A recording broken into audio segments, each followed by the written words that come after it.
Hey, so it's great to have you back.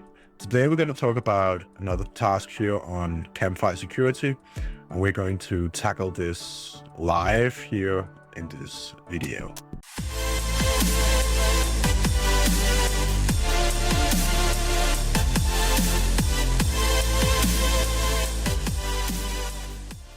Now, today's task is going to be a continuous broken access control task. So we're going to go ahead and click that and click continue.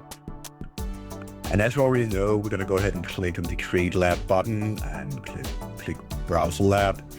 Now, when that's booted up, we can basically begin the labs already, but we can actually begin to read the task today.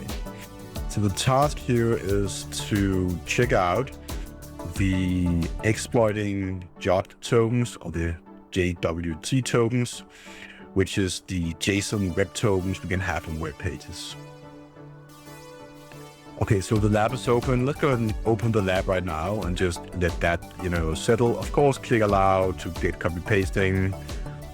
And still you can click the gear icon and check the different hosts, and we're gonna do the JWT.fire, which is of course loaded. So I guess if you've been following the other videos on my channel about this new site, Campfire Security, you will definitely know that I'm doing this every time to show you how easy it is to use the website.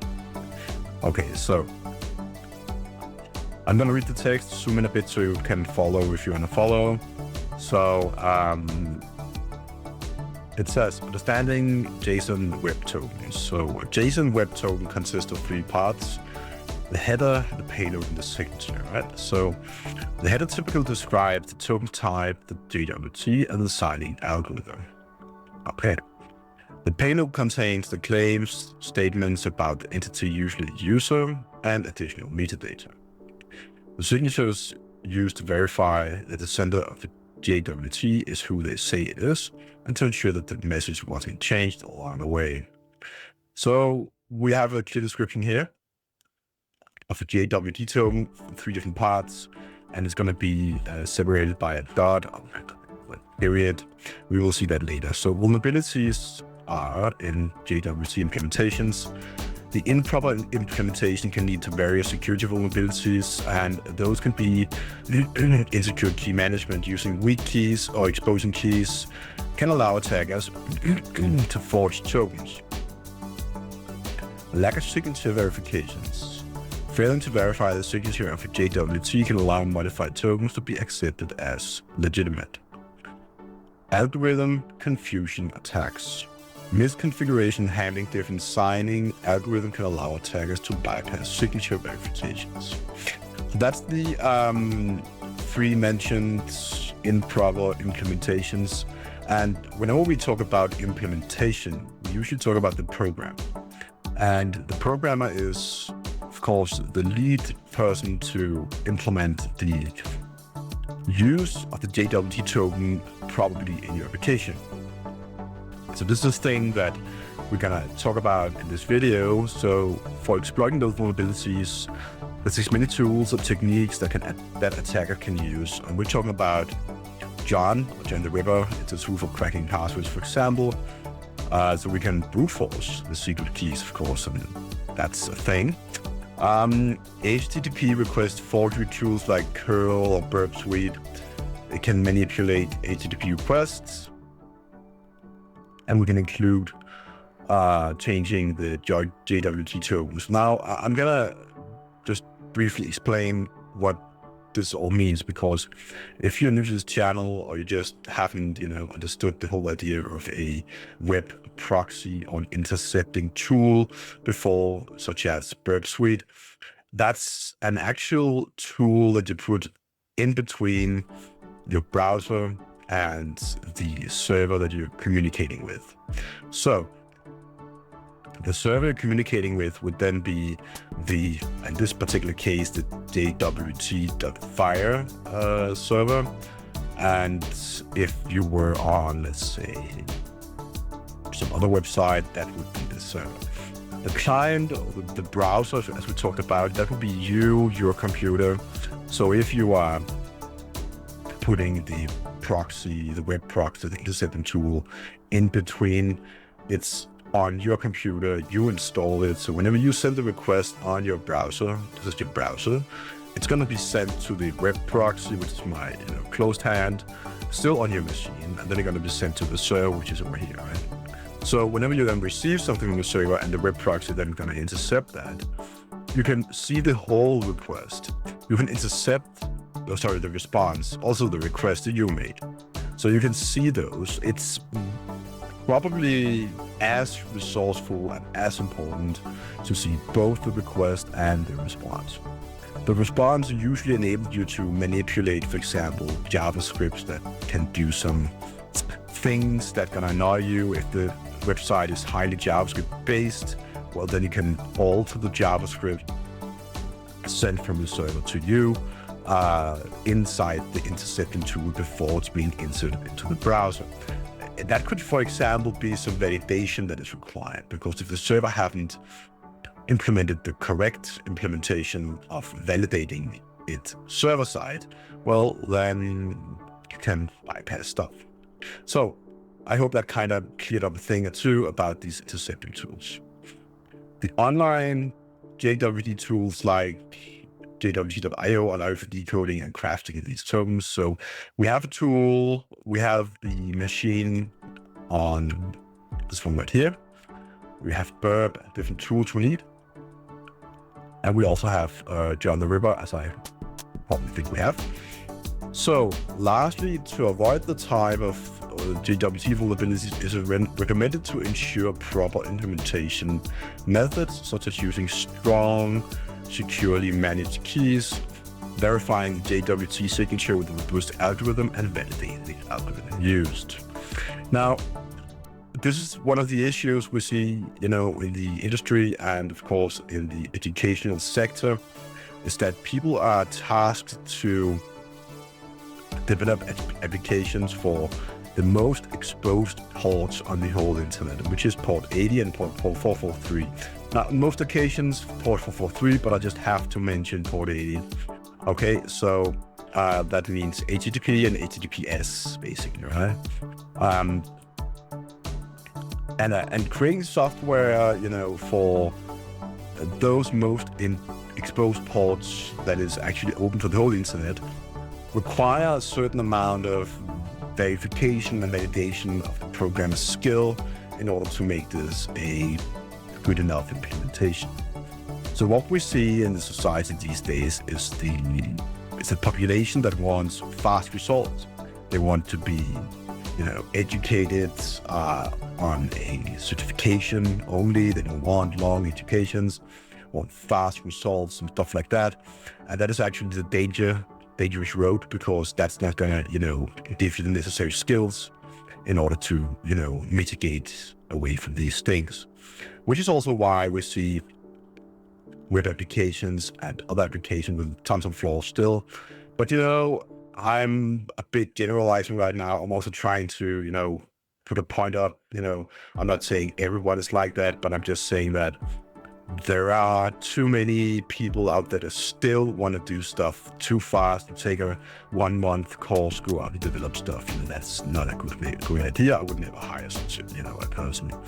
So definitely think about what you're doing if you're hiring someone, or definitely think about this if you are that kind of person thinking, but I want fast results, I want to earn money now, I cannot wait 5 years time before blah, blah, blah.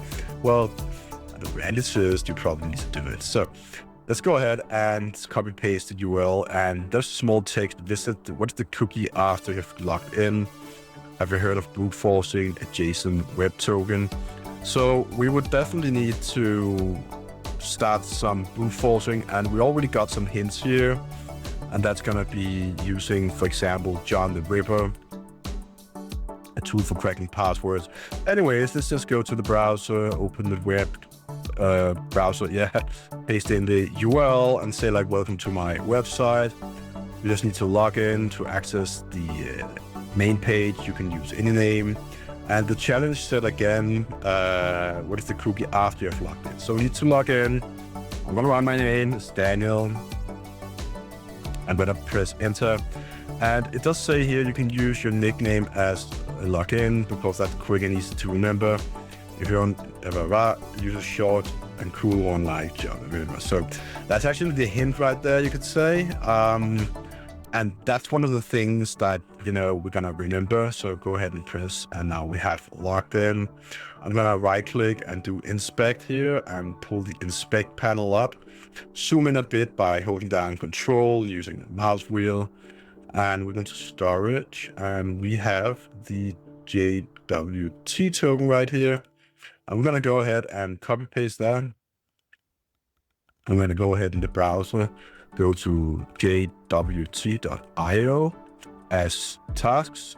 Oh, we don't have internet on this machine. That's my flaw. So jwt.io, and then we can basically take this one here and paste our own in. And what we see here is that we have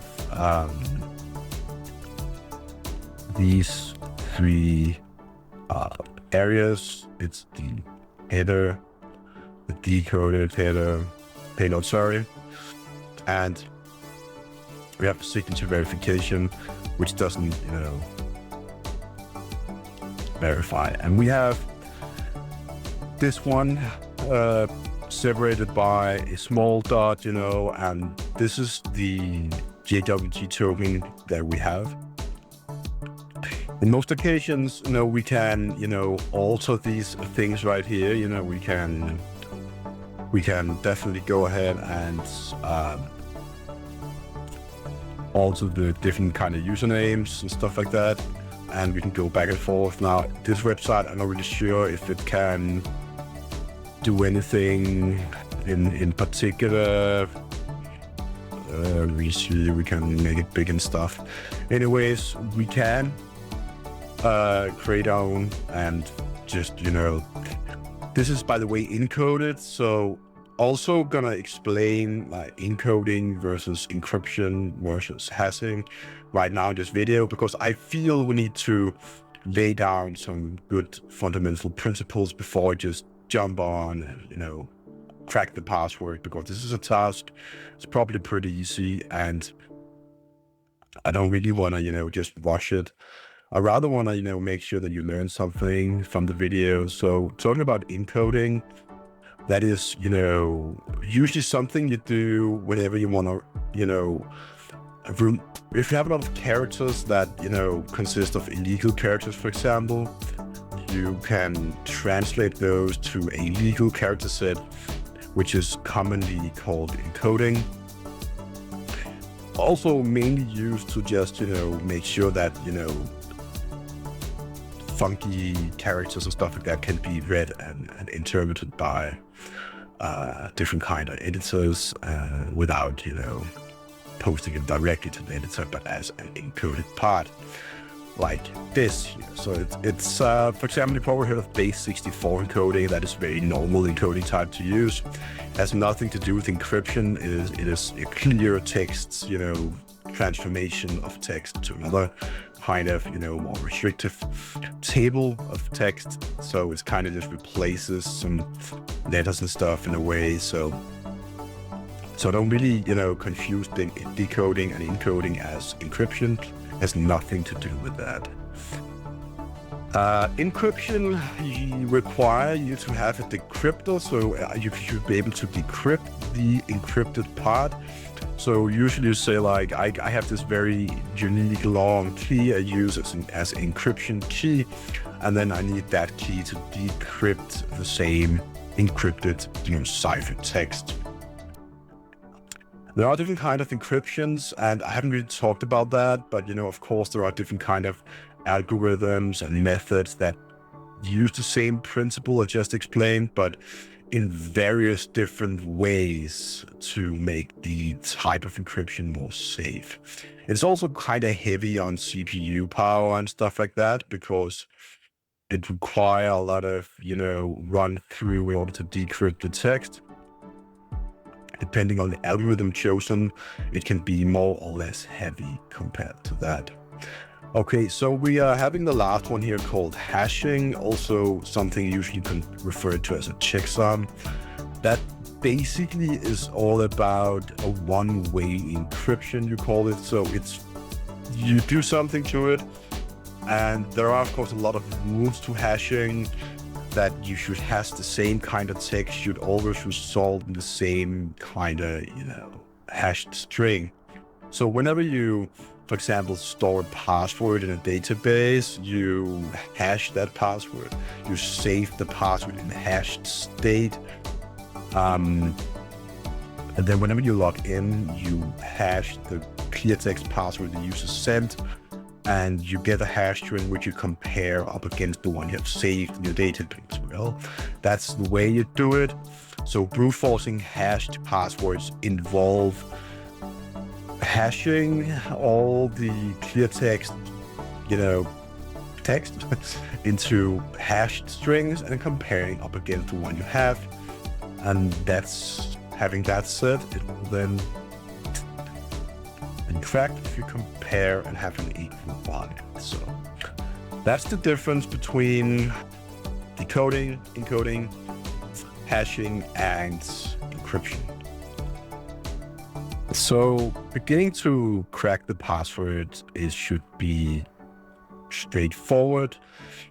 You will of course need to copy paste the whole JWT token, and there's a few important details to pay attention to the algorithm right now. It's called HS256, and whenever we're going to crack a hashed string, we need to, which is this one here below, we need to basically give that hash to the tool, John, in this particular case, John the Ripper.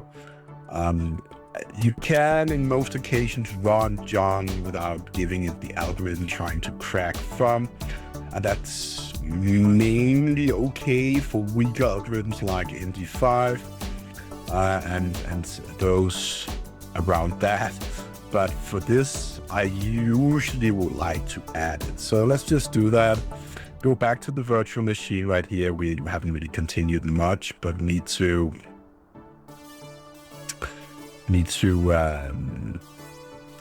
open let's just terminal. That's right there. And I'm gonna zoom a bit on this so you can easily see what I'm doing. And I will now, where am I? I'm probably in my own home folder. As you can see, I am a camper guy. So I'm gonna go ahead and touch a file. I'm gonna call it, JWT.text, I guess. I'm gonna nano into that, and go ahead and paste the whole JWT token. Press Control and O to save, Control X to exit. Now, in most occasions, we just clear screen here. We have the file right there. You can go ahead and run John. Most occasions people do like this. Press Enter, and then you're good to go. But I would say that's not really the way that I would, do it. So let's go ahead and add on, the different important arguments for John to make sure it is running more smooth.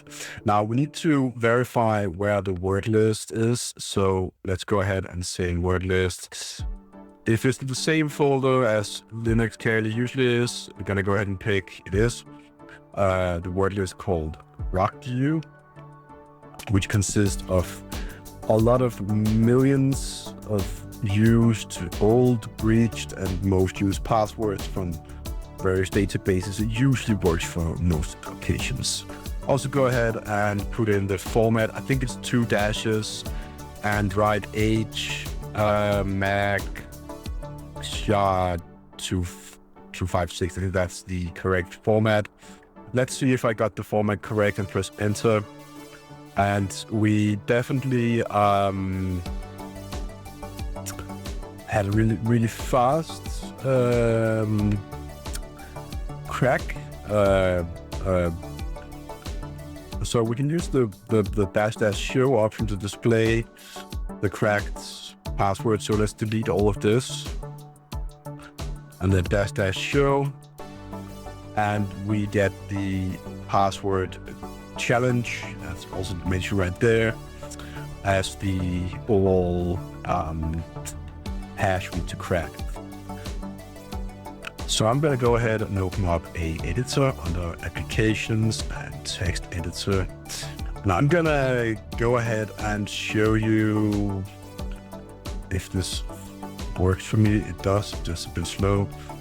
So I'm going to go ahead and show you the Python way of doing this. So I actually prepared a small script for that. So I'm going to paste it in here. The general idea here is that we just use Python because why not? You know, I'm pretty sure you can find a web page online that can do some stuff for you, and you can input the secret and, you know, change the actual payload and stuff and put in the algorithm as we have. But in this particular case here, I'm just going to use Python, you know. So what we're going to do is import the Python library, create a variable as a dictionary, I think it's called. It's also just a JSON object or JavaScript object in this particular case, but it's Python syntax. And you do your secret as challenge, you know the word now. And, you know, basically just use the syntax called the function encode and print out the token. So we're going to go ahead and copy paste that. Remember that we have the challenge and we need to become admin. So we're going to go ahead and open up a terminal right now. I will zoom in a bit for you so you can easily see what I'm doing. I'm gonna go ahead and type Python. You can just use the interactive, you know, version and paste it in, press enter, and we're gonna get a new token. Now that token is essentially what we're gonna need now. So copy paste that, go to the browser, you know, and remove the old one, put in the new one, and update the page. And now we're gonna go ahead and get the token. Let's go ahead and copy paste that. Go back to the page and then paste it in. And that's it for JSON Web Tokens, a bad key of choice. We can brute force it using tools accessible. We can utilize easy programming language like Python to craft ourselves a new token. JWT token, we can misuse it, we can encrypt it, and it's so easy. This would not have been possible if a better secret key would have been used. But again, we're learning, so this is the way it is. Now, if you like the video and this type of content where I go through these OS vulnerabilities and give my feedback, you know, I really think you can go ahead and, you know, like the video and leave a comment below and say, hey, yo, you know, definitely gonna reply back to you. Also, if you wanna, you know, watch more videos from me, also click the notification bell down below so you get notification whenever I upload a video. Also remember to, you know, subscribe to my channel if you want to make sure to be one of the lucky ones that also can easily find my material again online after I posted it. So have a really nice one out there. Stay safe and do remember to pay attention to your JSON Web Tokens.